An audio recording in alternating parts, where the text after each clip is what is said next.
Hello दोस्तों, हम सभी लोगों ने कल पढ़ लिया था जो पेडागोजी सीटेट की ईवीएस के लिए फर्स्ट पेपर के लिए पढ़ा था। उसमें कुछ पॉइंट बहुत ही इंपॉर्टेंट थे जो छूट गए थे, तो आइए आज उसे हम सभी लोग कवर करेंगे।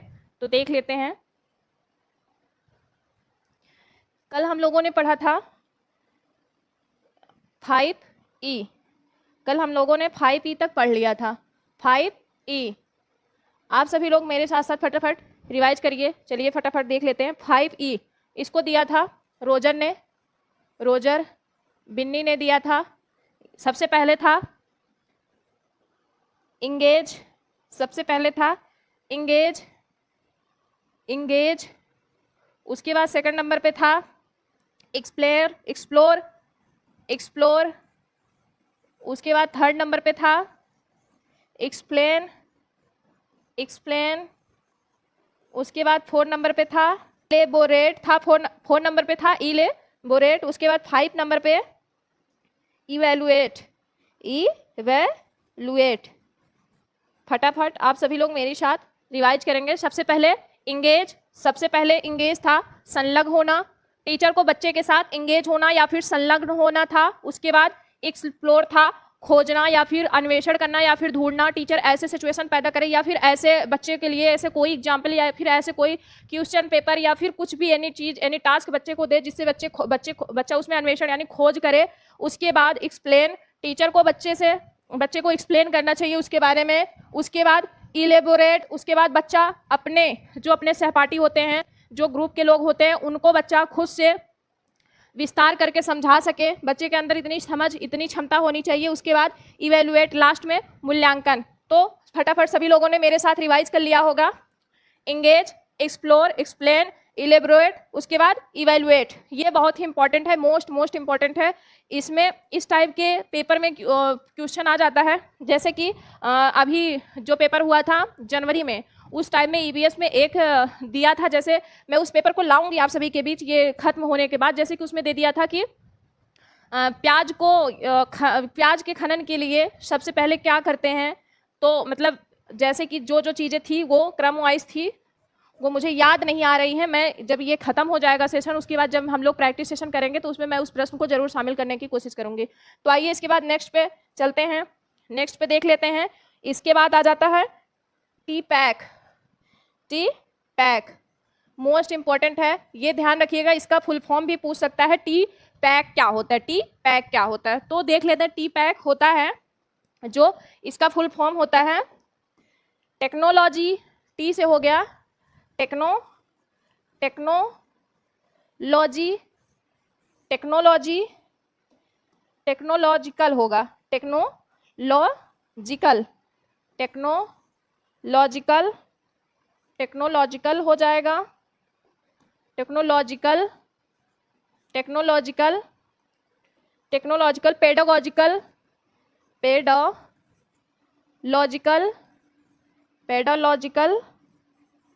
पेडोलॉजिकल। उसके बाद आ जाता है कंटेंट।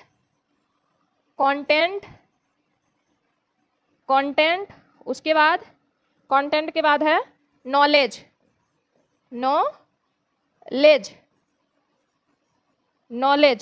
तो ये है इसका टी पैक का फुल फॉर्म है टेक्नोलॉजिकल, पेडोलॉजिकल, कंटेंट, नॉलेज। ध्यान रखिएगा कि इसका फुल फॉर्म क्या होता है। Technological, pedagogical, content, knowledge. ये अब का जो पेडालॉजिकल होता है, पेडागोजी जो होता है, उसको टेक्निकल यानी तकनीकी के माध्यम से ज्ञान देना ही ये है। इसका हो जाएगा हिंदी में कि तकनीकी।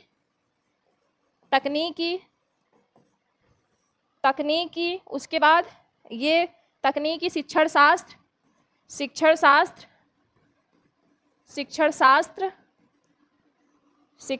विषय वस्तु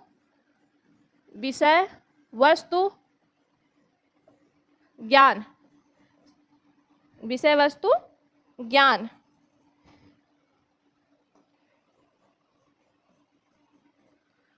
तकनीकी शिक्षण शास्त्र, विषय वस्तु ज्ञान। इसका फुल फॉर्म ध्यान रखिएगा कि इसका फुल फॉर्म पूछा जा सकता है। उसके बाद आ जाते हैं, देख लेते हैं नेक्स्ट पे। इसका एक बार चेक कर लेती हूँ, शायद एंड भी होगा क्या बीच में। टी पैक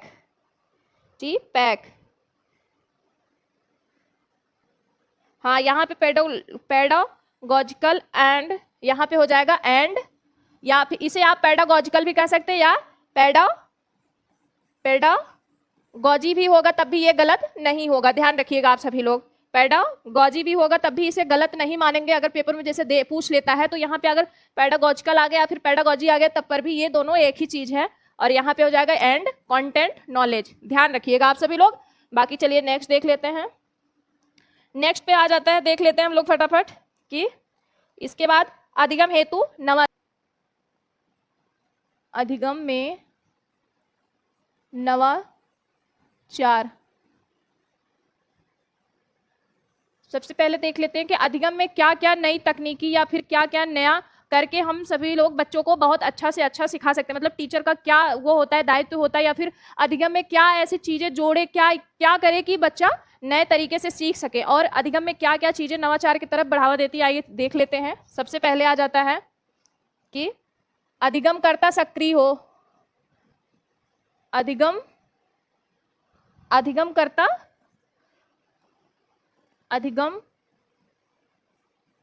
कर्ता सक्रिय हो। नवाचार का सबसे महत्वपूर्ण पॉइंट यह है कि अधिगमकर्ता को सक्रिय होना पड़ेगा।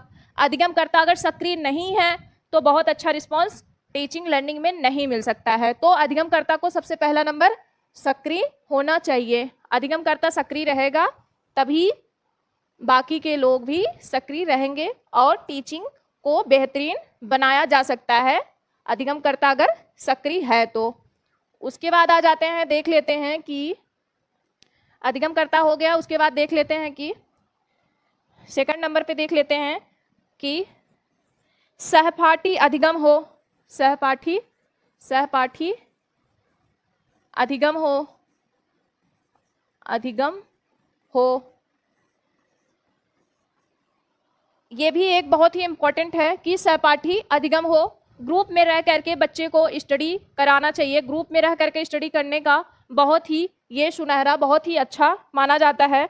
ग्रुप में सीखने का मौका देना चाहिए। अलग अलग बच्चों को अलग अलग आवश्यकता के अनुसार ध्यान में रख करके उनके शिक्षण प्रक्रिया को जारी रखना चाहिए। जैसे कि अगर 4 बच्चे हैं, ग्रुप में स्टडी करते हैं, तो उन्हें एक दूसरे के बारे में, एक दूसरे के वातावरण, एक दूसरे की स्थानीय भाषा और एक दूसरे के खान पान, एक दूसरे की विभिन्नताएं पता होती हैं। तो उसके अंदर क्या होगा, उनके अंदर नॉलेज ही होगा, नॉलेज की वृद्धि होगी। जो कि और अभी तो इस टाइम में जो ट्रेंड में चल रहा है, सबसे ज़्यादा बच्चे ग्रुप में ही स्टडी करना प्रेफर करते हैं। जैसे कि आप सभी लोगों ने देखा होगा कि सबसे ज़्यादा से ज़्यादा बच्चे घर पे रह करके स्टडी नहीं करना चाहते हैं।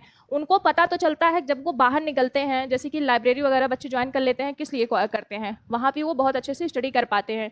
क्योंकि ऐसा होता है कि वहाँ पर वो लोग देखते हैं एक दूसरे को पढ़ते हुए, उनके अंदर भी उत्साह जागृत होता है और वो एक दूसरे से बात के माध्यम से या एक दूसरे से डिस्कशन के माध्यम से बहुत कुछ जानने और सीखने को पाते हैं। उसके बाद आ जाते हैं थर्ड नंबर पे, देख लेते हैं कि थर्ड नंबर पे विभेदीकरण अनुदेशन, विभेदीकरण अनुवेशन, विभेदीकरण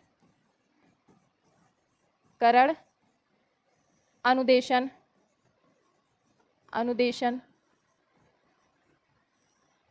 बच्चों की विभिन्नताओं को ध्यान में रख करके अधिगम कराना विभेदीकरण अनुदेशन का एक अच्छा माध्यम है। विभेदीकरण अनुदेशन का मतलब बच्चों की विभिन्नताओं को ध्यान में रख करके कौन बच्चा कैसा है। कोई बच्चा किसी चीज को एक बार में आप समझा देंगे समझ लेगा, और कोई बच्चा ऐसा होता है जिसे 4 बार आप उसके ऊपर मेहनत करेंगे, 4 बार उसी चीज को समझाएंगे तब वो समझेगा। तो वही होता है विभेदीकरण अनुदेशन। सभी बच्चों को उसकी आवश्यकता के अनुसार ध्यान में रख करके शिक्षा देना चाहिए, ये सबसे मस्ट है। क्योंकि ऐसा होता है कि कोई बच्चा निम्न बुद्धि का होता है, कोई बच्चा उच्च बुद्धि का होता है, कोई बहुत ज़्यादा प्रतिभाशाली होता है। जो बच्चे प्रतिभाशाली होते हैं वो बचपन से ही उनको ये समझ में आ जाता है, उनको देख करके कि हाँ ये इनकी कुछ उनके अंदर क्वालिटीज या विशेषताएं, कैरेक्टरिस्टिक पाई जाती हैं, जिसको देख करके ही पता लगाया जा सकता है बचपन में कि ये प्रतिभाशाली हैं। बाकी विभेदीकरण का यही मतलब है कि अलग अलग विभिन्नताओं के अनुसार शिक्षा देना उनके। उसके बाद आ जाते हैं, देख लेते हैं फोर्थ नंबर पे देख लेते हैं कि स्वनिर्देशन अधिगम, स्वनिर्देशन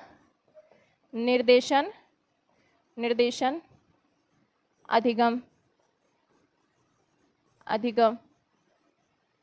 निर्देशन अधिगम में ये है कि सबसे ज़्यादा कि बच्चे को स्वयं करने का मौका देना चाहिए, क्योंकि बच्चा जब स्वयं करेगा तो सबसे पहले, जैसे कि बच्चे को एक मैथ का क्वेश्चन दे दो, जैसे कि 5 3 2 4, बच्चा लगाया पहली बार में, तो इसने क्या किया, तुरंत 4 3 7 5 2 6, यहाँ बच्चा गलती कर दिया। दूसरी बार बच्चा करेगा 5 2 3 4 7 7, तो दूसरी बार बच्चा सीखेगा। पहली बार जब गलती करेगा, दूसरी बार हो सकता है कि दूसरी बार भी गलती कर दे, तीसरी बार में सीखे, लेकिन बच्चा जब स्वयं करके सीखेगा तो वो आगे गलती करते करते फिर आगे एक समय ऐसा होगा कि गलती करना बंद कर देगा और वो सीख जाएगा। इसलिए स्वयं निर्देशन अधिगम बेस्ट माना जाता है। ये अधिगम में नवाचार के ये जो पॉइंट हैं ये बहुत ही इंपॉर्टेंट है। ये पॉजिटिव वर्ड है, ये पॉजिटिव वर्ड है जो कि ध्यान रखिएगा, आ जाता है तो उसमें ऑप्शन में दे देता है, तो आप सभी लोग ध्यान रखिएगा, ये पॉजिटिव वर्ड है। अधिगम कर्ता सक्रिय हो, सहपाठी अधिगम हो, विभेदीकरण अनुदेशन हो, स्वनिर्देशन अधिगम हो। मेरी राइटिंग थोड़ा खराब है इसलिए मैं 2 से 3 बार रिपीट कर देती हूँ, आप सभी लोग देख लीजिएगा। उसके बाद आ जाते हैं, देख लेते हैं एनसीएफ, जो एग्जाम के पॉइंट ऑफ व्यू से बहुत ही इंपॉर्टेंट है। एनसीएफ देख लेते हैं। एनसीएफ इसका फुल फॉर्म होता है, एनसीएफ इसका फुल फॉर्म होता है न्यू, इसका होता है नेशनल नेशनल नेशनल, कभी कभी फुल फॉर्म भी पूछ लेता है, curriculum, national curriculum curriculum framework, national curriculum frame work. इसको हिंदी में कहते हैं कि राष्ट्रीय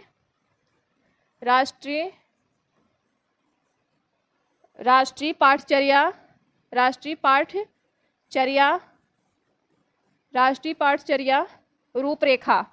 रूपरेखा।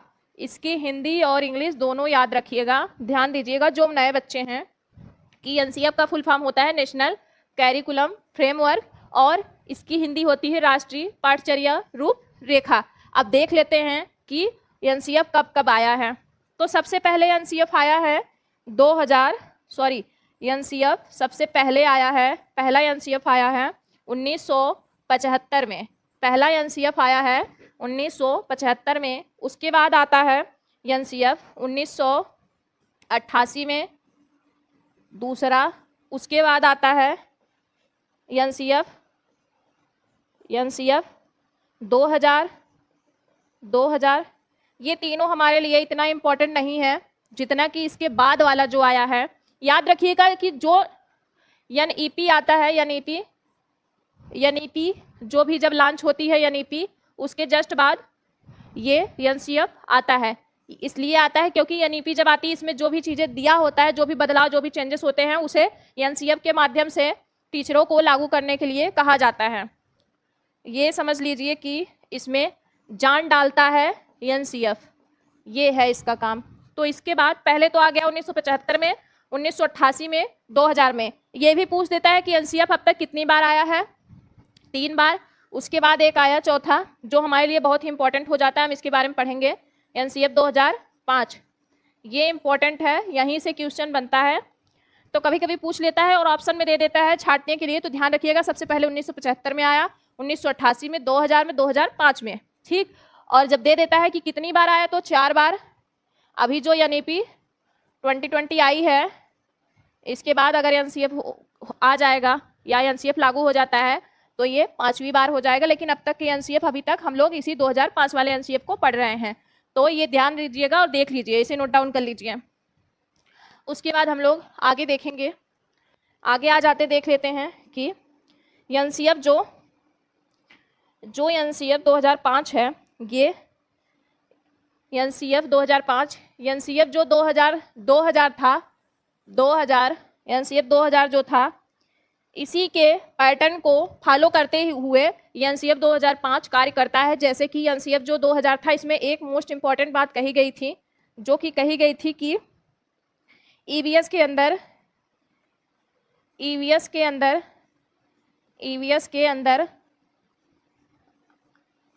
अंदर साइंस, ईवीएस के अंदर साइंस, उसके बाद social science, social science, social science, उसके बाद इन्वायरमेंटल, इन्वायरमेंटल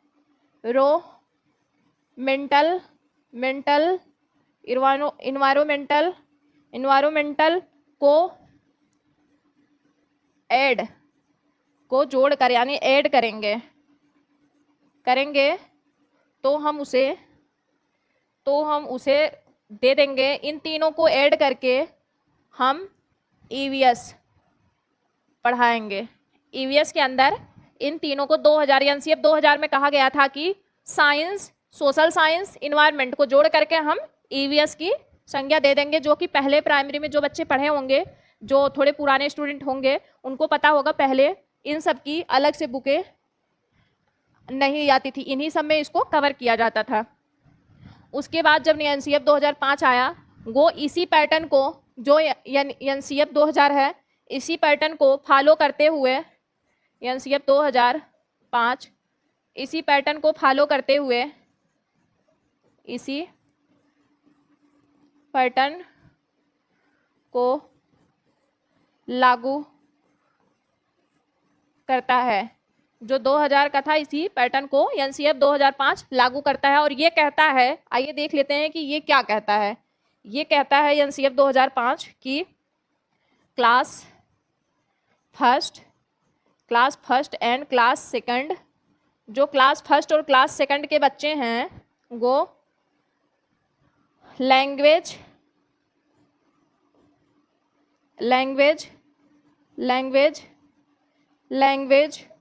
प्लस मैथ में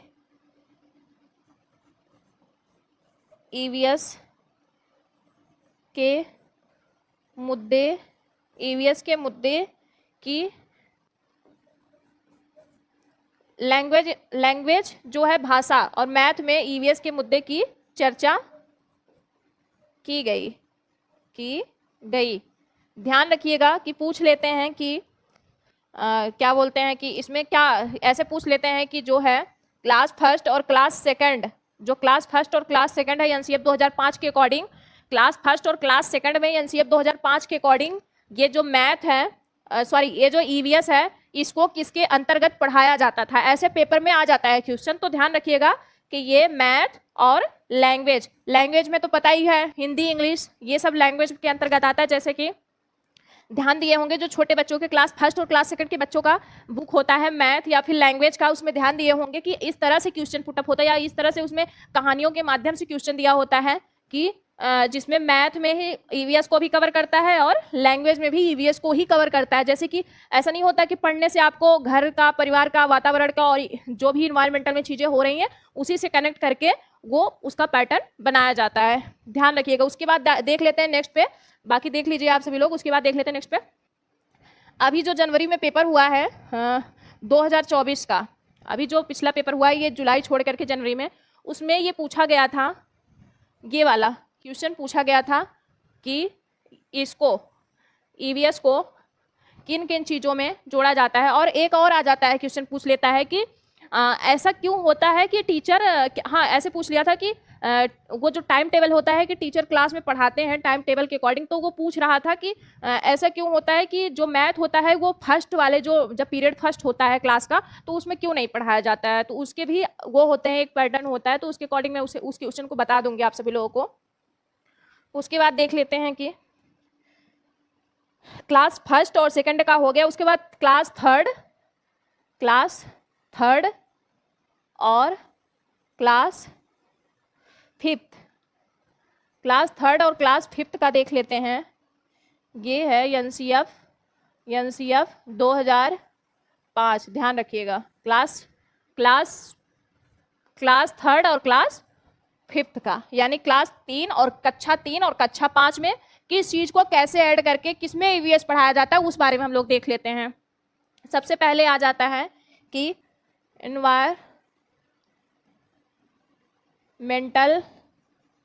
इन्वायरमेंटल प्लस, उसके बाद science plus social social science को ऐड कर देते हैं, को ऐड कर देते हैं, को ऐड कर देते हैं, ऐड करके ईवीएस की शिक्षा दी जाती है। ईवीएस की यानी इन्वायरमेंट की शिक्षा दी जाती। इन्वायरमेंटल साइंस, सोशल साइंस, इन तीनों को मिला करके क्लास 3 और क्लास 5 में अगर पूछेगा तो इन तीनों को मिला करके, ध्यान रखिएगा, इन तीनों को मिला करके क्लास 3 और क्लास 5 में बनेगा। जबकि अभी मैंने आप सभी लोगों को बताया कि क्लास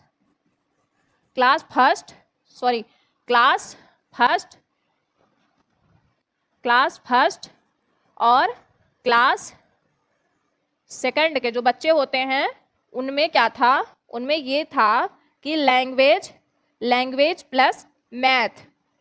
प्लस मैथ को मिला करके ईवीएस की शिक्षा दी जाती है। और जिसको ना समझ में आए वो पहले जा करके छोटे बच्चों की बुक देख लेगा। तो ये है, ध्यान रखिएगा, ये इंपॉर्टेंट हैं दोनों, बहुत ही इंपॉर्टेंट, और ऐसे दे करके पूछ लेता है कि किसमें क्या मिला करके तब ईवीएस बनता है, या फिर कैसे ईवीएस की शिक्षा क्लास 3 और क्लास 5 में दी जाती है और कैसे ईवीएस की शिक्षा क्लास 1 और क्लास 2 में दी जाती है। इसका स्क्रीनशॉट लेना चाहते हैं तो ले लीजिए। उसके बाद चलते हैं नेक्स्ट पे। उसके बाद आ जाते हैं नेक्स्ट, देख लेते हैं कि एनसीएफ 2005 के कुछ इंपॉर्टेंट फैक्ट हैं। एनसीएफ 2005 के कुछ इंपॉर्टेंट फैक्ट हैं। एनसीएफ 2005 कुछ इंपॉर्टेंट है फैक्ट, देख लेते हैं। जैसे कि सबसे पहला नंबर, ध्यान रखिएगा, ईवीएस को बाहरी जीवन से जोड़ना, को बाहरी ईवीएस की क्लास को बाहरी जीवन से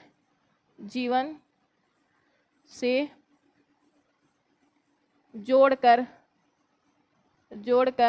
पढ़ाना। आप जब बच्चों को पढ़ा रहे हो क्लास में तो उन्हें ये ना करें कि क्लास के अंदर ही रख करके बच्चों को शिक्षा दें। ऐसा आप सभी लोग, अगर बच्चे को बहुत अच्छी शिक्षा, या फिर बच्चे को ये चाहते हैं उसके ज्ञान में वृद्धि हो, या बच्चे का मन क्लास में लगा रहे, तो बाहरी जीवन से जोड़ करके, बाहरी की चीज़ों से कनेक्ट करके, या फिर प्रकृति में पाए जाने वाले जो नेचर से चीज़ें हैं उन सबको कनेक्ट करके बच्चों को पढ़ाए, ना कि किताबी ज्ञान दे केवल। उसके बाद आ जाते, देख लेते हैं कि सेकंड नंबर पे देख लेते हैं कि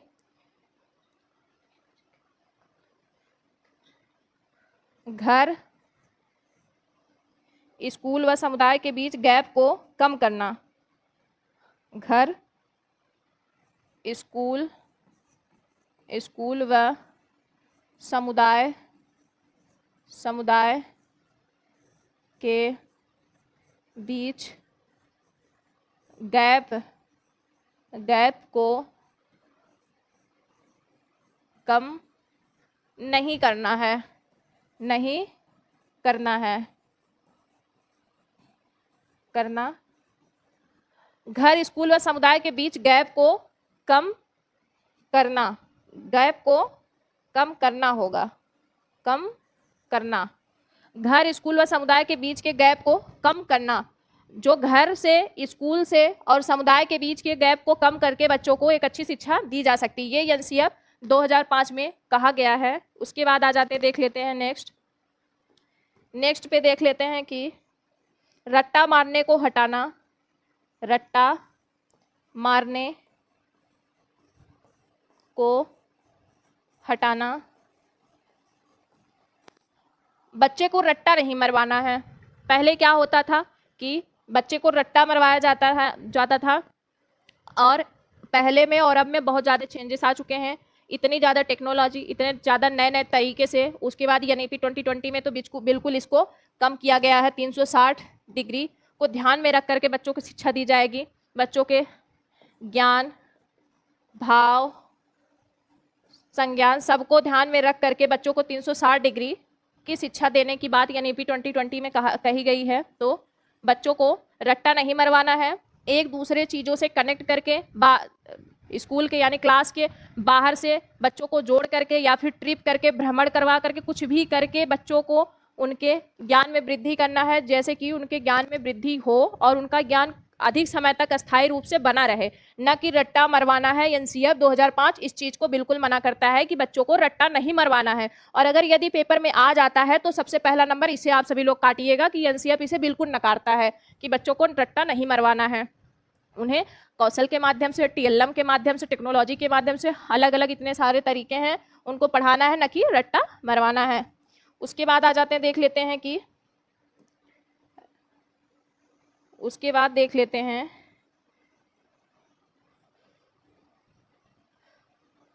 नेक्स्ट देख लेते हैं कि एनसीएफ 2005 में और कौन सी बात की गई है। एक तो मोस्ट इम्पॉर्टेंट ये भी है, बस्ते के बोझ को कम करना।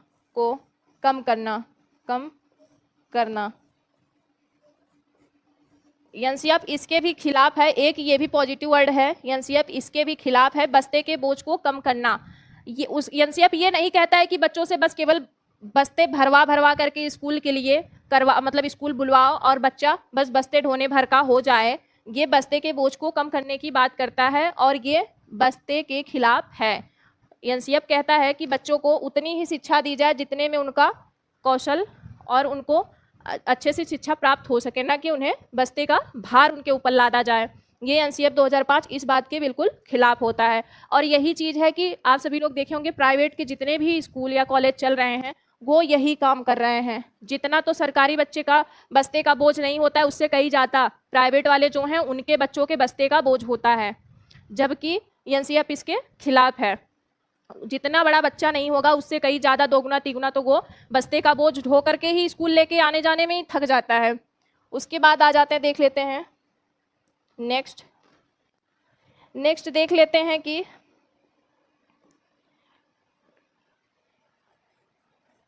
नेक्स्ट पे कहता है टेक्स्ट बुक ओनली सोर्स नहीं है।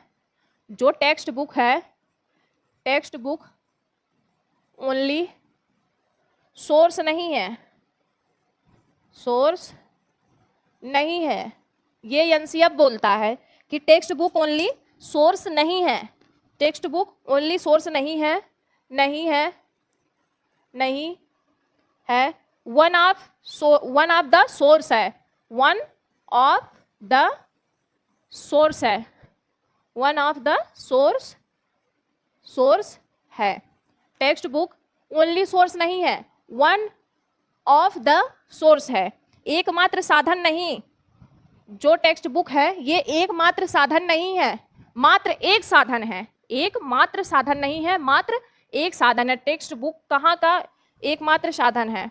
एकमात्र साधन ना होकर के मात्र एक साधन है, ये एनसीएफ कहता है। इस पॉइंट को ध्यान रखिएगा, इस पॉइंट में कभी कभी लोग कंफ्यूज हो जाते हैं। उसके बाद आ जाते हैं, देख लेते हैं नेक्स्ट पे ये कहता है कि एकमात्र साधन नहीं। ये भी मैं इसका हिंदी भी लिख देती हूँ ताकि आप सभी लोग गलत ना कर पाए, हिंदी वाले बच्चे। एकमात्र साधन नहीं, मात्र एक साधन है, मात्र एक साधन है। उसके बाद ताकि बच्चा ज्ञान को बना पाए, ज्ञान का निर्माण कर पाए। ये एकमात्र साधन नहीं, मात्र एक साधन है ताकि बच्चा ज्ञान का निर्माण कर पाए और ज्ञान को बना पाए। जैसे कि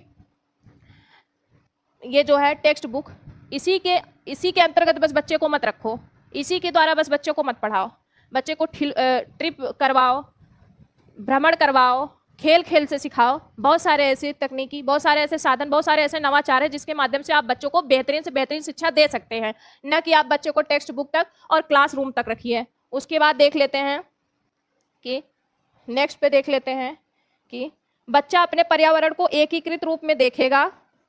बच्चा अपने पर्यावरण को एकीकृत रूप में देखेगा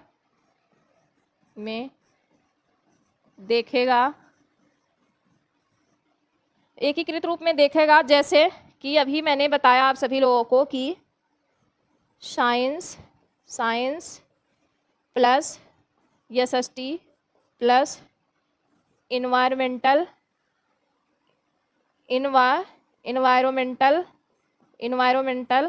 को बना करके, यानी इसके अंतर्गत EVS रखा गया है। तो इसका कहने का मतलब यह है कि बच्चा अपने पर्यावरण को एकीकृत रूप में देखेगा। बच्चा, जैसे कि बच्चे को जो भी बचपन से दिखाओगे, जैसे कि अगर आपके पास, जैसे मान लीजिए आपके पास लंबी फैमिली है, जॉइंट फैमिली है, तो आप बच्चे को जब जॉइंट फैमिली में रखोगे तो बच्चा उसी हिसाब से पलेगा, बढ़ेगा और देखेगा। बच्चे को उसके डिफरेंसेस के बारे में नहीं पता होगा। और अगर न्यूक्लियर फैमिली है, आप उसमें रखोगे तो बच्चा उसी हिसाब से रहेगा। तो यहाँ पे ये कहा गया है कि बच्चा अपने पर्यावरण को एकीकृत रूप में देख रहा है। बच्चा तो पर्यावरण को साइंस में भी पा रहा है, SST में भी, इन्वायरमेंटल में भी, तो ये तो एकीकृत रूप में देख रहा है, EVS के रूप में इसको मिल रहा है। पहले तो EVS की बुक अलग से है नहीं, इसी में बच्चा EVS का ज्ञान ले रहा है। धीरे धीरे जब बच्चा बड़ा होता जाता है तब उसे अलग से EVS की बुक दी जाती है। इसी को कहा जाता है एकीकृत रूप में देखना, या फिर बच्चे को एकीकृत रूप में शिक्षा दी जा रही है। उसके बाद आ जाते हैं नेक्स्ट, देख लेते हैं। नेक्स्ट पे ये है कि EVS की बुक में कहानी, EVS की बुक में कहानी, EVS की बुक में कहानी कविताओं के माध्यम से समझाया गया है। जो EVS है उसमें, उसकी बुक में कहानी, कविताओं के माध्यम से समझाया गया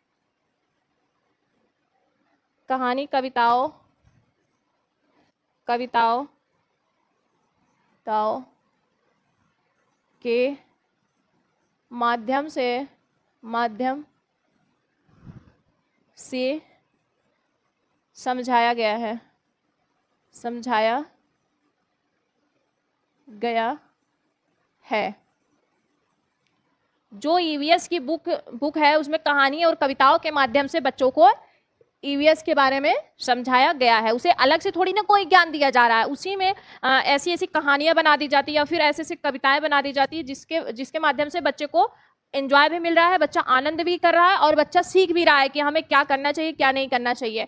जैसे कि एनवायरमेंटल के बारे में, जैसे कि पेड़ पौधों को कैसे काटना चाहिए, कि बहुत सारे ऐसे पोयम होते हैं और बहुत सारे ऐसे पोएट्री पोयम होते हैं जिसके माध्यम से बच्चों को समझाया जाता है। उसके बाद आ जाते हैं, देख लेते हैं नेक्स्ट पे। नेक्स्ट देख लेते हैं, स्थानीय भाषाओं को वरीयता दी जाती है। स्थानीय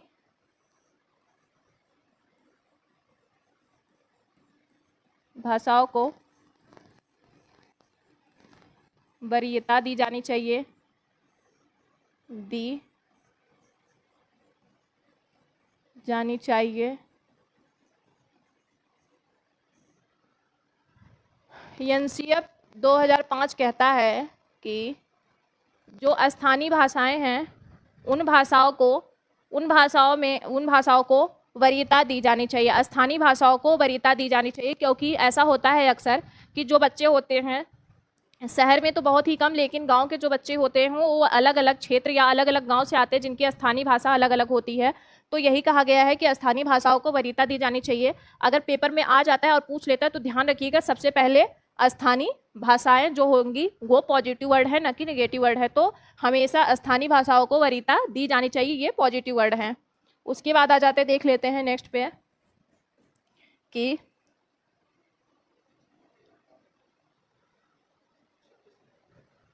उसके बाद देख लेते हैं कि एक्सप्लोर संग्रहण करने के मौके देती है। एक्सप्लोर करने के मौके देने चाहिए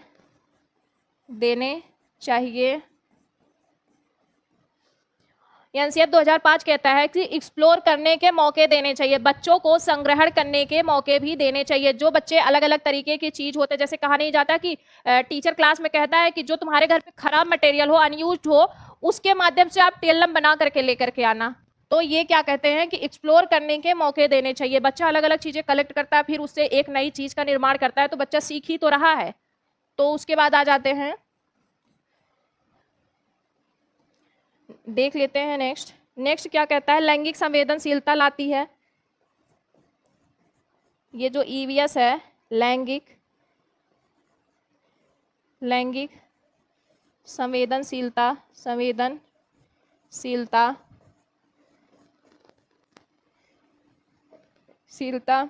लाती है। इसके माध्यम से बच्चों के अंदर लैंगिक संवेदनशीलता आती है। जब बच्चा ये सीखेगा, देखेगा, करेगा, तो बच्चा मतलब अपने घर में या फिर आस पड़ोस में या फिर ग्रुप में जब स्टडी कर रहा होगा तो नेक्स्ट पे पर्यावरण। नेक्स्ट देख लेते हैं एनसीएफ क्या कहता है। एनसीएफ कहता है पर्यावरण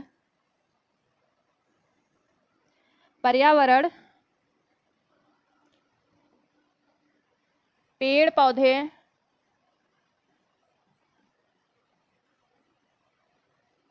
पौधे और एनिमल्स को मित्र माने। एनसीएफ 2005 कहता है कि पर्यावरण के जो भी घटक या पर्यावरण के अंतर्गत जो भी आते हैं, जैसे कि पेड़ पौधे, एनिमल्स और भी जितनी भी चीज़ें इस पृथ्वी पे हैं जो पर्यावरण के अंतर्गत आती हैं, उन्हें मित्र मान करके ही चले, न कि उन्हें अमित्र माने। क्योंकि ये एनसीएफ 2005 इसको पॉजिटिव वर्ड की संज्ञा देता है। ये एक पॉजिटिव वर्ड है, ध्यान रखिएगा। अगर आ जाता है एग्जाम में और पूछता है कि ये पेड़ पौधे, एनिमल्स, ये सब पर्यावरण के घटक या पर्यावरण के अंतर्गत बच्चों के स्टडी के लिए मतलब अधिगम शिक्षण के लिए सहायक हैं कि नहीं, तो ये सहायक हैं।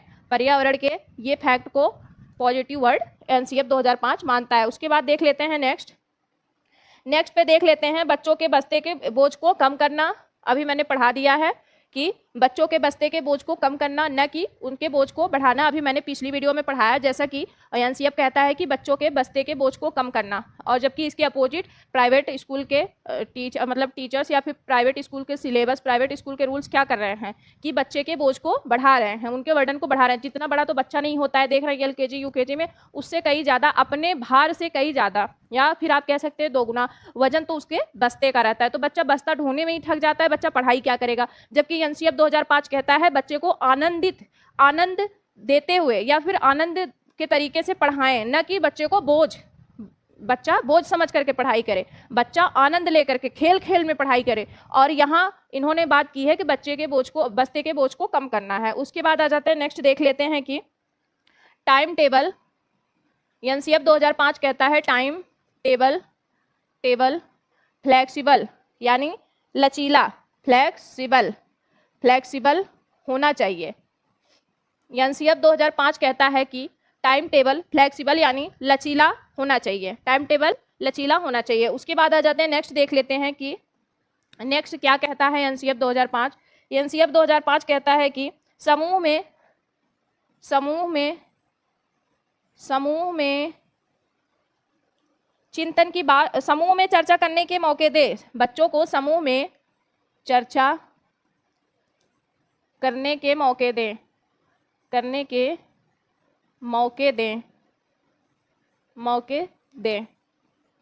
बच्चे को समूह में चर्चा करने के मौके दें। उसके अंदर सहनशीलता आती है। समूह में चर्चा करने से, समूह में चर्चा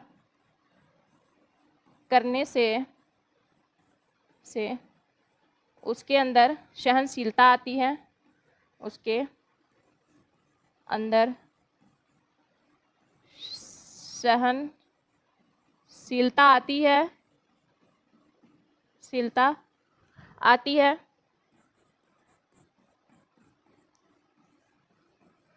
सहनशीलता आती है। विविधता को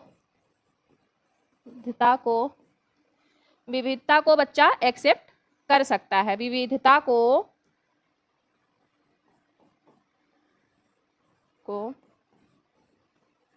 एक्सेप्ट करता है। एनसीएफ 2005 कहता है कि समूह में चर्चा करने के मौके दें बच्चों को। समूह में, एनसीएफ 2005 कहता है बच्चों को समूह में चर्चा करने के मौके दें। आप जब बच्चों को चर्चा करने के मौके देंगे समूह में, तो बच्चे के अंदर सहनशीलता आएगी और वो जो विविधता है उसको एक्सेप्ट कर सकेगा। क्योंकि ऐसा होता है कि जब बच्चा समूह में चर्चा करता है तो बहुत सारे ऐसे बच्चे होते हैं जो ग्रुप के बच्चे होते हैं, उनके बारे में विविधता, इसीलिए तो अपना भारत विविधताओं का देश कहा जाता है, इसलिए क्योंकि किसी की स्थानीय भाषा अलग होती है, किसी का खान पान अलग होता है, किसी का पहनावा अलग होता है, किसी की चीज़ें अलग होती है, किसी का एनवायरनमेंट अलग होता है, बहुत सारी ऐसी चीज़ें होती हैं जो एक दूसरे से बच्चा सीखता है। तो ये क्या होता है, एक बेस्ट माना जाता है। इसीलिए एनसीएफ 2005 कहता है कि बच्चे को समूह में सीखने का मौका देना चाहिए, कि जब बच्चा आप छोटा है, छोटे से अगर उसे समूह में सीखने का मौका दिया जाएगा, उस समूह में रहेगा, तो जो जेंडर स्टीरियोटाइप या फिर कई विविधता या किसी की स्थानीय भाषा, बहुत सारी ऐसी चीज़ें हैं जो कि बच्चा समझेगा। और कभी कभी ऐसा होता है कि किसी के बच्चे की जॉइंट फैमिली होती है, किसी की न्यूक्लियर होती है, उसके बारे में भी बच्चा समझेगा, तो उसके ज्ञान में वृद्धि होगी, इसलिए एनसीएफ इस पर जोर देता है। उसके बाद आ जाते हैं, देख लेते हैं नेक्स्ट देख लेते हैं कि अनुभव देने वाली गतिविधियों के मौके दो। अनुभव देने वाली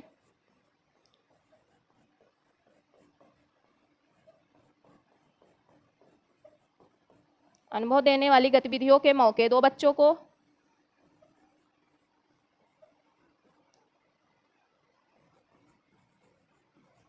मौके दो। अनुभव देने वाली गतिविधियों के मौके देने से ये है मतलब कि जो बच्चा सीखना चाहता है, जैसे खेल खिलौने या फिर अदर भी टीएलएम हो गया या कुछ भी क्लास में जो बच्चे के स्टडी या फिर ज्ञान से रिलेटेड हो, उस चीज़ों को सीखने का बच्चे को मौका देना चाहिए। जैसे कि खेल खेल के माध्यम से आप सिखा दीजिए, या फिर बच्चे को खिलौने बनाने के लिए, या फिर एक दो ऐसा, अब तो इतना ज़्यादा टीएलएम और इतना ज़्यादा स्टडी मटेरियल, इतने ज़्यादा मतलब बच्चों के छोटे छोटे बच्चों के लिए इतने ज़्यादा चीज़ें आ रही हैं कि बच्चे उसके माध्यम से सीखता है। और जब भी बच्चा अनुभव देने वाली गतिविधियों के मौके देने से ये भी कह सकते हैं कि बच्चे को खुद उसको दे दो कुछ, उसको तोड़ेगा फोड़ेगा, एक बार में नहीं जुटेगा, दूसरी बार में, तीसरी बार में, चौथी बार में, फिर वो करते करते कर ले जाएगा, जिससे कि उसका अनुभव होगा, उसके ज्ञान में वृद्धि होगी। उसके बाद आ जाते हैं, नेक्स्ट देख लेते हैं कि एनसीएफ क्या कहता है।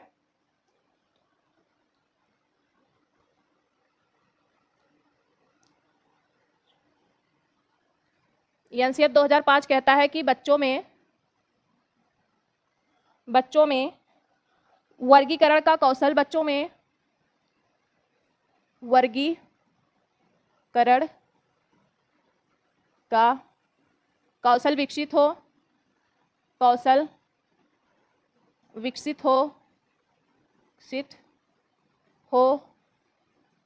एनसीएफ 2005 कहता है कि बच्चों में वर्गीकरण का कौशल विकसित हो। बच्चे को ऐसा ज्ञान दीजिए कि उसको वर्गीकरण करने के मौके दीजिए, जिससे उसके ज्ञान में वृद्धि हो। जैसे कि एक एग्जाम्पल ले लेते हैं, जैसे कि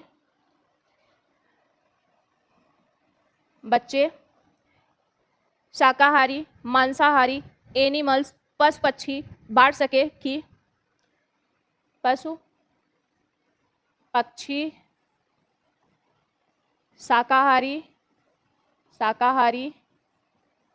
मांसाहारी। जैसे कि बच्चा बांट सके कि पशु में क्या क्या आते हैं, बाघ,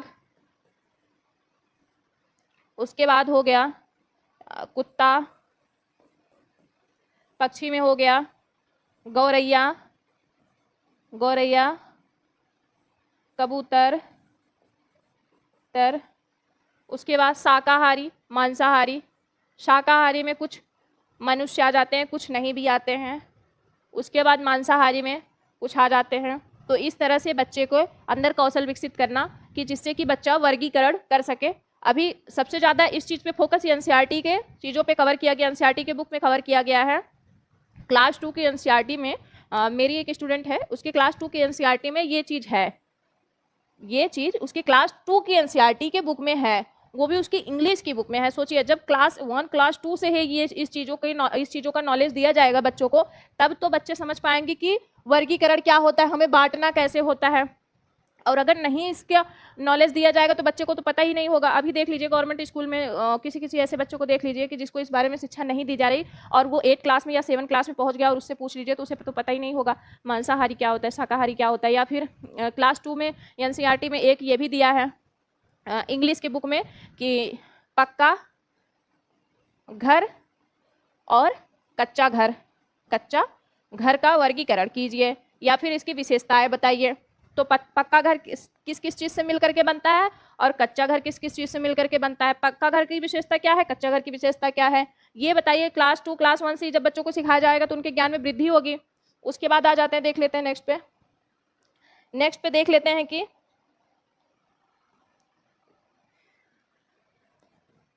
बच्चे के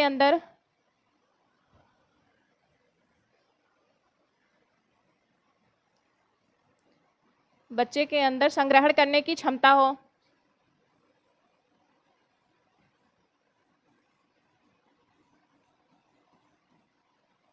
करने की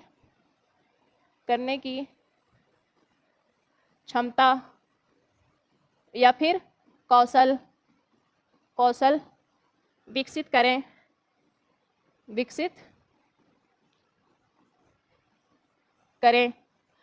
बच्चे के अंदर संग्रहण करने की क्षमता या फिर कौशल विकसित करें। यही एनसीएफ 2005 कहता है, ना कि मैं कहती हूँ। वहां पे जाकर के आप सभी लोग ये मत सोच लीजिएगा कि ये तो मैम कहती थी। ये एनसीएफ 2005 कहता है कि बच्चों के अंदर संग्रहण करने की क्षमता या कौशल विकसित करे, जिससे कि बच्चा चीज़ों को कलेक्ट कर सके। उसके बाद आ जाते हैं नेक्स्ट पे, एनसीएफ क्या कहता है देख लेते हैं। ये एनसीएफ बहुत ही महत्वपूर्ण है। जैसे कि आप सभी लोग को बता दें, जो यहाँ पे आप सभी लोग चीज़ें पढ़ रहे हैं, ये नहीं कि सिर्फ ईवीएस में, ये आप सीडीपी में आपके काम आएगा, मैथ में आपके काम आएगा, जो भी आपकी लैंग्वेज होगी उस पर काम आएगा। तो ये हर जगह एनसीएफ का ये रूल काम आएगा, आप सभी लोग ध्यान रखिएगा। उसके बाद देख लेते हैं, ढूंढो और करो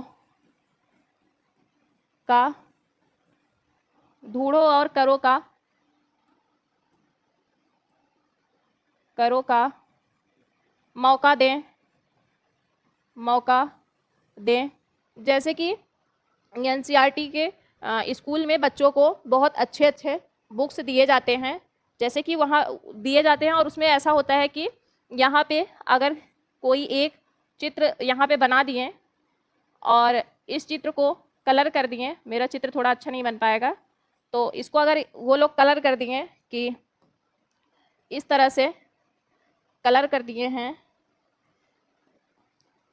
इस तरह से, और इसके बाद वो दूसरा एक दे दिए हैं चित्र, दे दिए हैं, ये इस टाइप के दे दिए हैं और एक इस टाइप के दे दिए हैं। ये कुछ भी है, ज़्यादा ध्यान मत दीजिएगा, मेरी आर्ट अच्छी नहीं है। तो ये दे दिए हैं और उसमें क्या कहें कि ढूंढो और करो का मौका दो। तो बच्चा यहाँ पे ये देखेगा कि इसके जैसा दूसरा कौन मैच कर रहा है, और जब मैच कर रहा है तो उसको हम फिल करें। उसमें दिया होता है जिस कलर से जैसे होता है फिल वैसे करना होता है। तो बच्चा, अगर बच्चे को मौका दिया जाएगा तो बच्चा धीरे धीरे सीखते सीखेगा। फिर बच्चा देखेगा कि इसके जैसा तो ये मैच कर रहा है, फिर बच्चा क्या करेगा कि इसको उठा करके कलर कर देगा। तो यहाँ बच्चे की नॉलेज ही तो विकसित हुई। उसके बाद देख लेते हैं कि आगे देख लेते हैं हम सभी लोग। बाकी आप सभी लोग समझते रहिएगा, क्लास एंजॉय करिएगा, ये नहीं कि बोर होने लगी है। बाकी क्लास को अगर एंजॉय करके पढ़ेंगे तो आपको बहुत अच्छा लगेगा। और सबसे ज़्यादा सीटेट में नंबर पेडागोजी से ही आते हैं, तो ये चीज़ ध्यान रखिएगा कि आप अगर यहाँ पे एनसीएफ 2005 पढ़ रहे हैं तो ये सिर्फ और सिर्फ ईवीएस में ही काम नहीं आएगा, बाकी हर सब्जेक्ट में आपके काम आने वाला है। उसके बाद देख लेते हैं कि क्या क्या एनसीएफ के अप्रोच हैं। एनसीएफ के अप्रोच देख लेते हैं, क्या कौन से अप्रोच हैं एनसीएफ के अप्रोच। एनसीएफ 2005, एनसीएफ 2005 के कौन कौन से अप्रोच हैं, आइए देख लेते हैं। एनसीएफ सबसे महत्वपूर्ण बात एक है कि ध्यान रखिएगा, एनसीएफ किस चीज़ पे सबसे ज़्यादा फोकस करता है कि किसी एक सब्जेक्ट को लेकर के ना चलें। अभी मैंने बताया था जो एनईपी 2020 आई है, 2020 जो एनईपी 2020 आई है, इस पे क्या कहा गया है कि 360 डिग्री मान करके बच्चों को शिक्षा दें, यानी बच्चे का पूर्ण विकास, बच्चे के सभी पक्षों को ध्यान में रख करके शिक्षा दें। तो एनसीएफ क्या कहता है कि बच्चे के किसी एक विषय पे ना केंद्रित हो, या बच्चे का किसी कोई एक विषय ना, या बच्चे की एक भाषा ना लेकर के चलें। ये क्या कहते हैं देख लेते हैं। एनसीएफ 2005 कहता है कि बहुविषयक पूछ लेगा कि एनसीएफ 2005 किस विषय की बात करता है, 1, 2 या फिर त्रिभाषा सूत्र। त्रिभाषा सूत्र अगर पूछ ले तो ये भी सही है, बाकी बहुविषयक या फिर त्रिभाषा सूत्र, ये दोनों एक ही हैं। एक से अधिक या दो से अधिक भाषा को बहुविषयक या त्रिभाषा की बात एनसीएफ 2005 करता है। उसके बाद देख लेते हैं, ये कहता है कि